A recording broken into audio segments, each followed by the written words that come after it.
So, episode 7 and 8 of Dispatch released recently, finishing off the entirety of the game, and now being fully released. And I did kind of record this 2 times already, not including this one.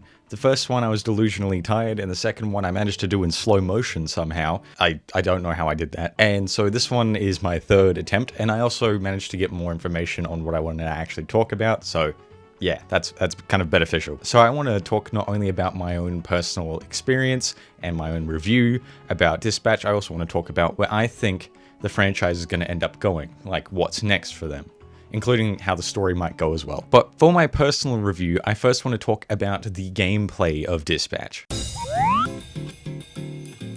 Now, of course, before we get into it, I do want to say that there's spoiler warnings for episodes 7 and 8 and like every other episode of Dispatch, so if you don't want any spoilers, pause this video, go finish like the entirety of the game, and come back. So for the gameplay of Dispatch, I do want to say that like if you like Telltale games, since some of the developers used to work at Telltale, you would think that it might be a exact mirror of a Telltale game. I will explain it now. It is not exactly like a Telltale game, but not in a bad way.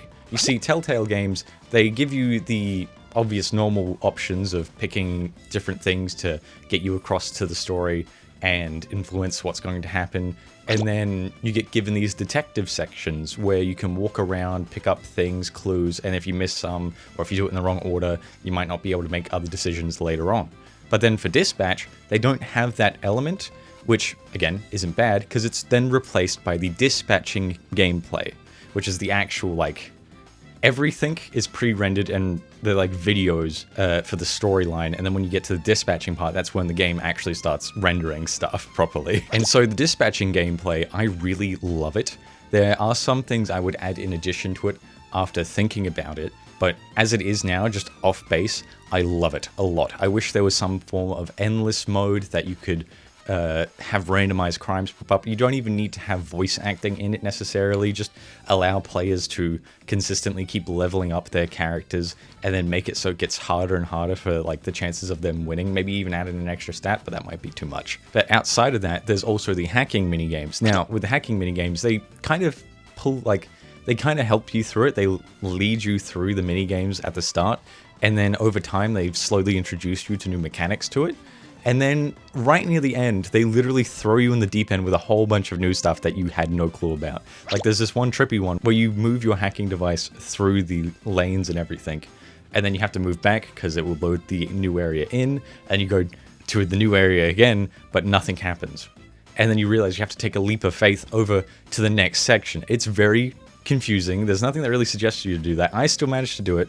So obviously it's not a big bad thing, but you know, it's just something that I wasn't expecting. And of course the choices, which are a major part of the gameplay as well as for the story, they are very subtle. There's some things that changed the outcome for some of my friends in comparison to my gameplay. Like my ending, actually not, I'm going to get into what my ending was and what my friends' endings were when I get to the story, but they were all differing, and after doing some research, we realized it was because of these kind of small things that we weren't thinking of having a consequential, like, impact on the game. So I do want to talk about the story now.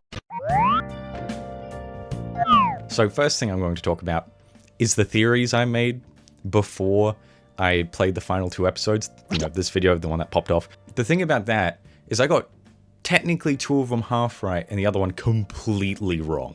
I'm sorry to all the Blonde Blazer fans out there. I really misjudged her character.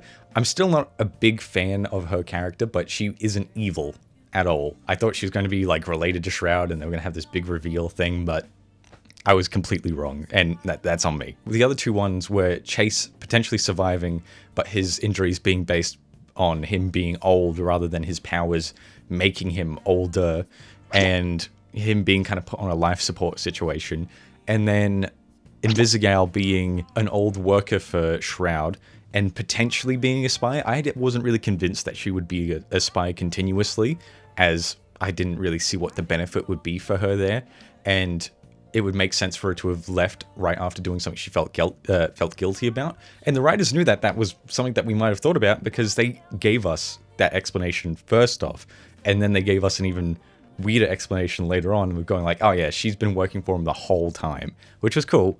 And that makes my theory only half right, again, for both of them, because Chase then also got superpowers from Blonde Blazer via the amulet to keep him alive, and I didn't see that coming. No one saw that coming. But there is some negatives to the story that I will point out, and it's not necessarily like super negatives, they're just a little confusing to me.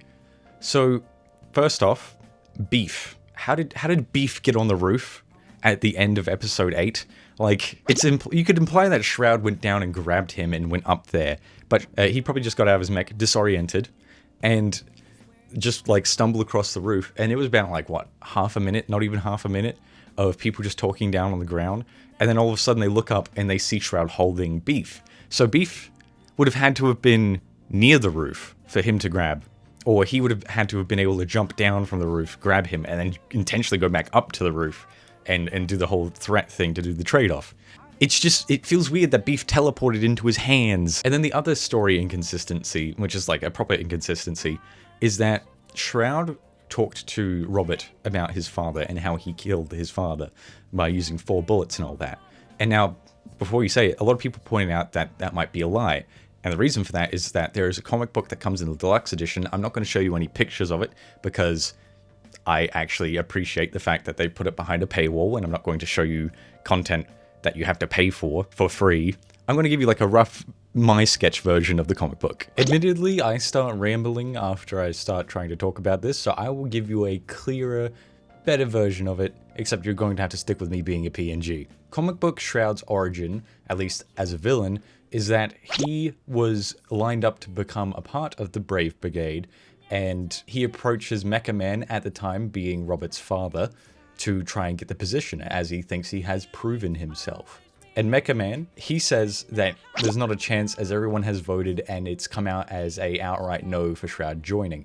Shroud, of course, doesn't take this lightly and tries his best to join, trying to get him to fight him so he can prove that he can beat him in his mech suit and be a member of the Brave Brigade.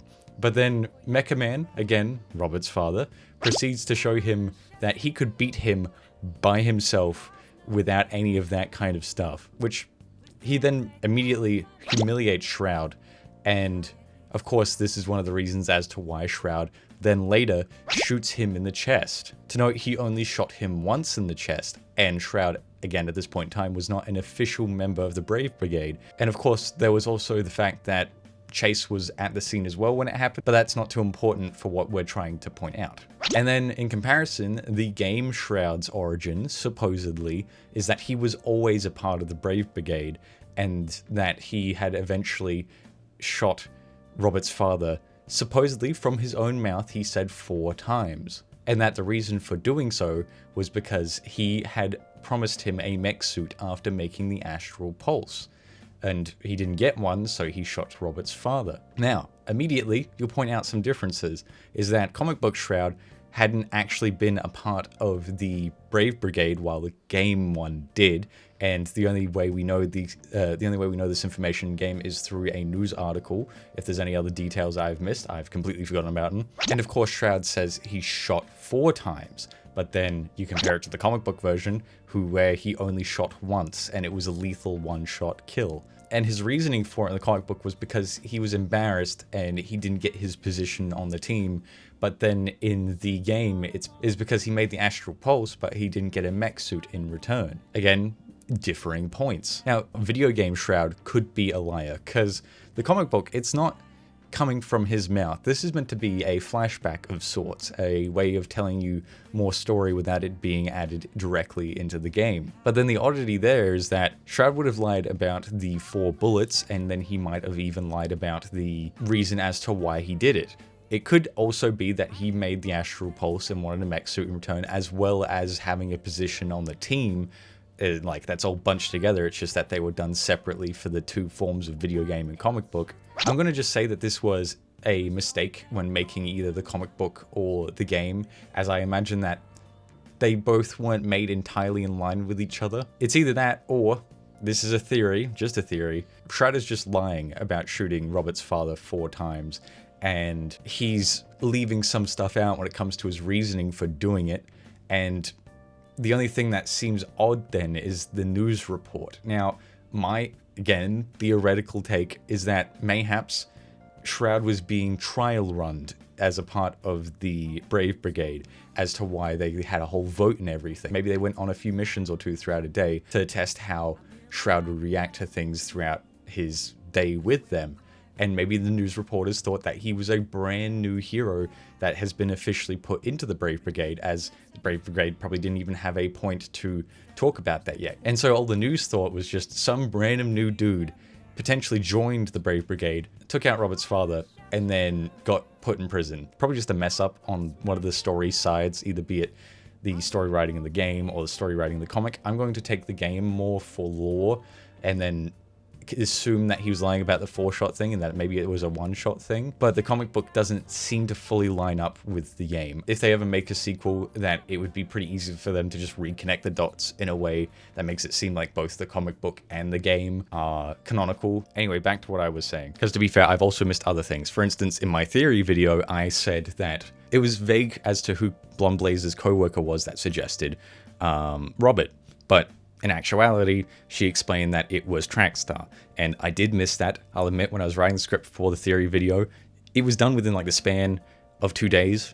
I scripted, I recorded, I edited, and got some help with my thumbnail, but that was all done in 2 days. So I didn't really fact check, in all honesty. I was going off my memory. So yeah, I'm not entirely trustworthy based off my memory, but I think this time, I don't think it makes sense for the comic book and Shroud's explanation, unless Shroud was lying in its entirety, but then the news reporters would have to have been lying as well, or have false information.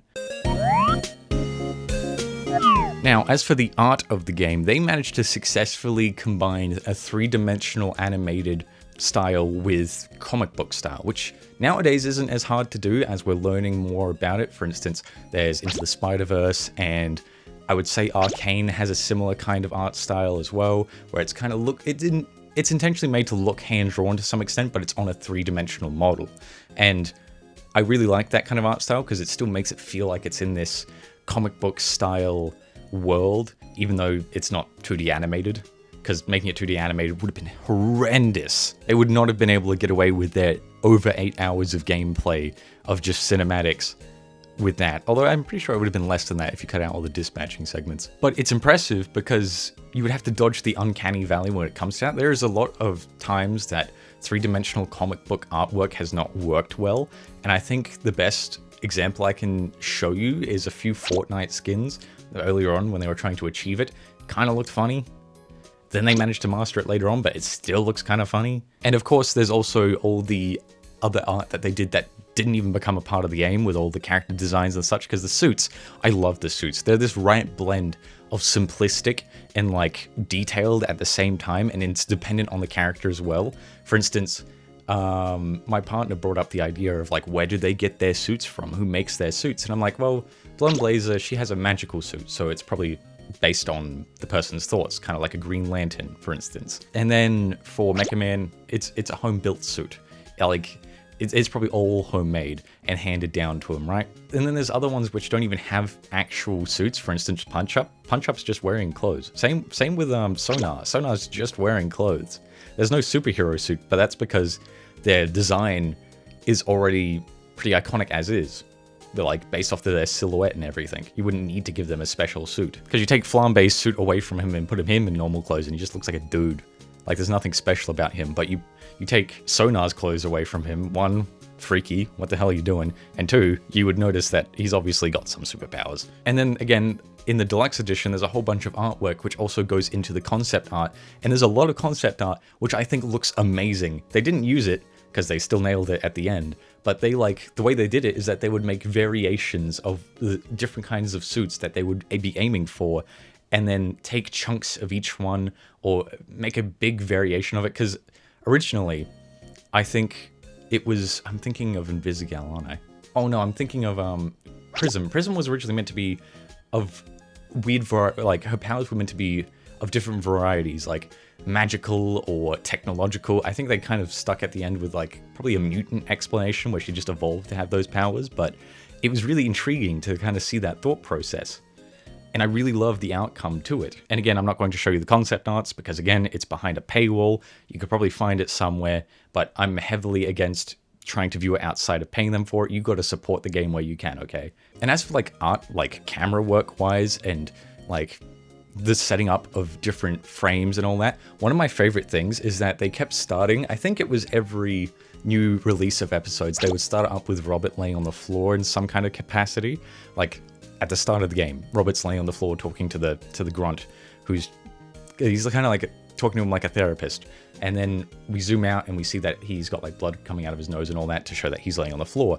We then see that kind of like laying on the floor scene with Robert over and over again throughout the series, and it's not in like a way that's like, oh, they're reusing and like models and animations and all that, even though they might be doing that. It's kind of just like, it's weirdly iconic in a way. They also have the scene at the start where Robert's getting into his Mecha Man suit.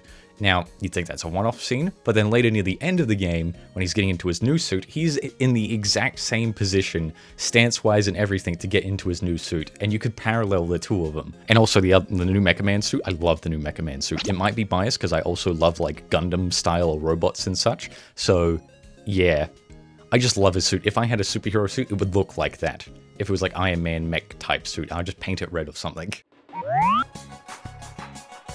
As for the sound of the game, which was mainly the songs, I'll admit, the sound is, you know, generic sound work for like cinematic type things, and really well placed most of the time with like the build-ups of like, for instance, Chase sacrificing himself. It built up to that point, but you'd think the build-up was for something in relation to Invisigal, which it still kind of is, but then we cut to Chase suddenly, and that build-up feels more impactful because it's surprising. We know something was coming, but it wasn't that. We weren't expecting that. And then for the actual like songs for the game, there's a lot of songs. There's a lot of copyrighted songs which they've got the licenses for, so then you could stream it and all that. But they got Thought Squad songs, and that's mainly because one of the voice actors for the game made those songs, so she's more than happy to use them in the game as well, especially for like scenes that it would be perfect for. For instance, my favorite one is the song called...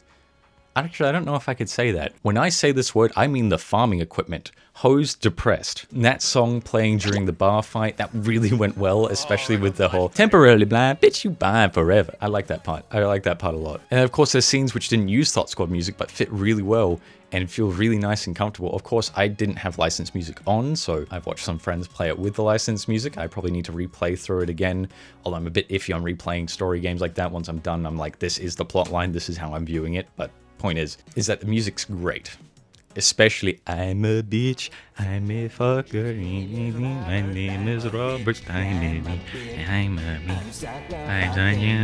I have no hopes, have no dreams, and a tiny little dream. I kind of went off the rails a little bit there.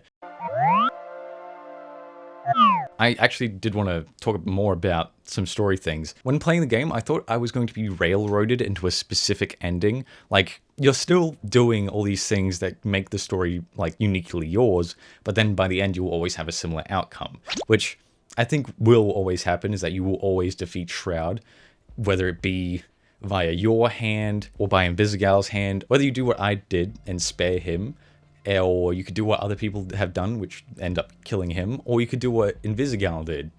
I mean, you can't actually do what Invisigal did, it just depends on how you treat her. Like, no matter what, Shroud will be ended. And that's that. There's always like this full stop at the end of the game that will always happen, but I was actually pleasantly surprised with how much differs depending on what you do. Like, I got the good ending, where your romance comes out true, Invisigal doesn't become a villain, the Z-Team trusts you, you can re-recruit whoever you fired back into the team. And if you're wondering, the reason that some people haven't been able to do that was because if you don't defeat them during the final dispatch, where like they're the big boss coming towards the SDN center, if you don't defeat them, then they're unsavable, because Blonde Blazer just considers them unsavable. But if you do defeat them, then you have the chance to, you know, bring them back in. And as for Invisigal, you have to make sure that you forgive her for working for Shroud. Because if you say, I don't know, or how could you, then that counts as a negative for her, so that then turns her to villainy. Even though she doesn't seem to outright hate you, because a lot of people have explained that whilst Blonde Blazer will fall in love with you if you give her love, Invisigal will always love you, no matter what. Even even if she becomes a villain, she literally tosses the astral pulse to your character and winks before disappearing. She clearly has no real beef with Robert. Now for the more interesting part of this video, what is next for Dispatch? With the final release and over 1 million copies sold, it would be weird to say that they don't make a sequel, because they have the money and they have the fan base who would love to see more in some kind of capacity, be it a sequel season 2, or maybe some line of comic books, maybe even a short series of some kind. They can make some kind of sequel to it. And I'm pretty sure most of the voice actors, they would be more than happy to come back. Like, everyone who did it mostly did it because they wanted to and it seemed intriguing. Some other people did it because, you know, money is good, but they still loved doing it no matter what. And then they do have the digital comics. They are more like short stories. Most of them are like small ones that have been crammed together into like one comic book, but like one consistent story comic book or some backstory comic books for some of the characters would go crazy, would go absolutely insane. Whether they just be entirely digital or, you know, you could buy some physical copies as like special edition collections, maybe contact Moist Critical, see what kind of company he's got making the see what company he's got making his comic books and be like, hey, listen, can you run off some prints of this? Maybe that would be kind of cool to think about. Pretty, like, other than there's also the cost for the artists and the story writers and the such, and it would be expensive, but it would be in addition to this world that they're building, which seems really impressive, and, you know, it has a lot of what's the right term? It has a lot of potential in it, because with the way that the story's ended, it kind of, depending on what kind of ending you get, it's either open up to sequels or it seems very closed off. So if you were to, you know, take out Shroud once and for all, and Invisigal becomes a hero and everyone else joins you and all that, and the only negative thing is that you really killed Shroud, then that seems kind of like you topped it off. There seems like nothing else to worry about for your character at all. But then there's other ones where you got Invisigal as a villain, and then maybe you didn't romance anyone, and maybe the Z team doesn't trust you, and maybe you didn't even get to re-recruit the other person back into the team. That seems like a ending that keeps it open quite extensively. It's really dependent on what ending you get, because that means that the sequel game would then have like 3 starting things. You're either with Blonde Blazer, or you're with Invisigal, or your character's single, or very rare, very small % chance you've managed to somehow build a harem with the 2 of them, even though it's like a complicated thing. And because of all that, that means that they would have to make those things apparent in the sequel, which makes me think that if they were going to make a sequel for the game, that it wouldn't be focused on Robert. You would have like your influence put onto him. His character would react depending on how you played him, but I don't think he would be the main character potentially, as there'd be a lot of work to narrow down how his character would have to open up and react and have his story go depending on the progress you previously had in the other game. Especially with the big change of like, did you end Shroud? Did you spare Shroud? Did Invisigal turn evil and end Shroud? Because that's a lot of loose ends. It's pretty hard to write around all that stuff that you could just make unless you make a definitive canonical ending, which is pretty rough to say because all the endings seem pretty intriguing and good on their own. The story's written very well besides those 2 other things I mentioned before, and every ending seems viable enough to be considered the canonical ending, so that makes it hard to say which one you would have to truly pick for the next game. I'm rambling a bit, aren't I? I think I'm rambling a little too much. What would I want to be in the next game is another question I want to ask. So outside of the story, like, I'm fine with the story. As long as it's well written, I don't care what it is. I'm going to love it anyway, most likely. The only thing that I would say for the gameplay for the next one, I would like them to open up the dispatching thing, because the dispatching thing in the first game, perfect. I love it. But, you know, obviously with a sequel, you might want to add on to it, right? And so I think it would be neat that before you go and start a week within the game, before you do all the shifts, that you have to pick out exactly who you want on your register, like who you want to be sending out and dispatching. And you have like a limit of 8 to 6 people to dispatch, because I imagine that at that point there's a larger variety of people to be put into the team that you're working with. And then depending on who they are and what kind of day it is, they might have a buff or a debuff. For instance, if you had Flambe and he went out to work on a Tuesday and it's raining that day, he gets a debuff because he's trying to use his fire abilities in the rain. Or alternatively, you have Waterboy on the Tuesday as well. Again, raining. Maybe his water's been buffed up because of the rain. All these small things throughout the week, that's like weather changes or something that's happened in the news, could it affect your characters, whether it be debuffs or buffs. And they're very subtle ones, just tiny little changes like a stat moves up or down by 1. And then outside of that, I think it would be neat to have a separate game mode that isn't at all connected to the story, just the unlimited run mode for the Dispatch game, because I wouldn't mind if they updated that and implemented that into the current Dispatch game, but that would be a lot of work, so it might just make more sense to implement it into the sequel game. But make like an unlimited mode or some kind of round-based mode where after each round you get some buff to add to your next round. It's just, I really wish that there was a way for me to just play the Dispatch minigame. Now, modders might be able to do that, which would be fun, but I would prefer it to be built by Ad Hoc, because then I can give them the credit, and I really want to glaze Ad Hoc as much as possible, because I just really love this game. This is more or less just a glazing video is the best way I can explain it. And I wouldn't be glazing enough if I didn't suggest for you to keep supporting the game. Now, you might have already bought the game, and you might have already bought the deluxe edition and think this is the most I can do at the moment. You can also buy their merch. This is not a sponsorship. This is me telling you to go support them if you financially can. And of course, at the moment, last time I checked, they can only ship to America in the United States. So this is just mainly going out to all my United States viewers. You can go to store.adhocla.com. I think that's the right one. And I'll leave it in the description, and they have multiple things there. I think a lot of the pre-orders have already been sold out, if not a lot of stuff is already sold out. So, you know, realistically, you might not even be able to grab anything, but there is a lot of stuff there. There is comic book covers, there is a tote bag, there's jumpers, there's shirts, there's an official SDN shirt that the workers wear. And one thing that I did want to get is both the SDN shirt and the SDN mug, but I can't get it because I'm not in the United States. But, you know, Ad Hoc, if you were to send me some of that, I will happily pay you for it. I literally just want the mug and the shirt. If you throw anything else in there, go for it. But like, I just want the mug and the shirt. Now, of course, if they made anything more, I hope that they make physical comic books in like part of the digital deluxe edition, maybe a booklet with all the concept art in it as well to sell to people as well. That would be really fun. Outside of that, I don't think there's much else I can really say. So if you like the video, feel free to subscribe. And while you're down there, you might as well hit the like button. It helps push this video into the algorithm for others to see. And of course, as always, not sponsored. Big thanks to my supporters, Tina Buttercup, Crystal Kensbit, Jasmine Wilson, Wilbur Flight, and a new one, Benjavom.